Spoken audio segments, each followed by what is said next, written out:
ठरलं तर मग या मालिकेमध्ये प्रतिमाची स्मृती येण्यासाठी सायली प्रयत्न करत असते, तर दुसरीकडे प्रिया ही तन्वी असल्याचे नाटक करत असते. त्यामुळे अर्जुनला प्रियावर संशय येत असल्यामुळे अर्जुन सत्याचा छडा लावण्यासाठी प्रयत्न करत असतो. ठरलं तर मग मध्ये असेच रंजक दोन ट्रॅक दिसत आहेत.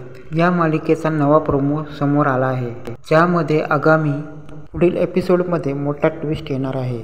अलीकडच्याच एपिसोडमध्ये प्रियाच्या पायावर जन्मखून तपासण्यासाठी चेतन आणि अर्जुन योजना आखतात.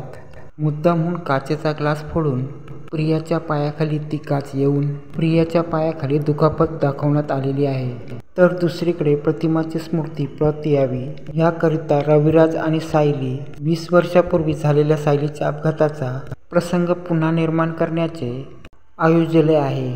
त्याकरता ते दोघेही प्रतिमाला घेऊन घराबाहेर पडतात. सर्व सुभेदार मंडळीही 2 दशकापूर्वी घडलेल्या प्रसंगाचा त्याप्रमाणे वागून त्यांना निरोप देतात.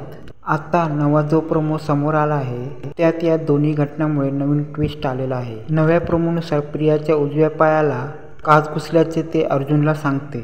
अर्जुनला तिचा उजवा पायच तपासायचा असतो. त्या पायावर जन्मखून आहे की नाही याची खातरजमा अर्जुनला करायची असते.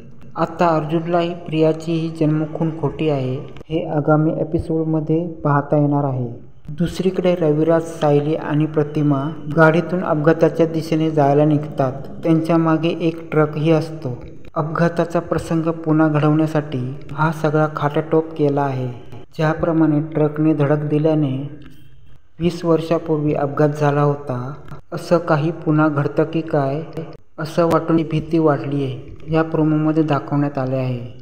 ट्रक आपल्या गाडीवर आदळणार असं वाटून प्रतिमा मोठ्याने तन्वी असे वरडते. या प्रोमोमध्ये प्रतिमाची स्मृती परत आली आहे की नाही हे जरी स्पष्ट झाले नसले तरी तिची वाचा परत आल्याचे नक्की स्पष्ट झाले आहे.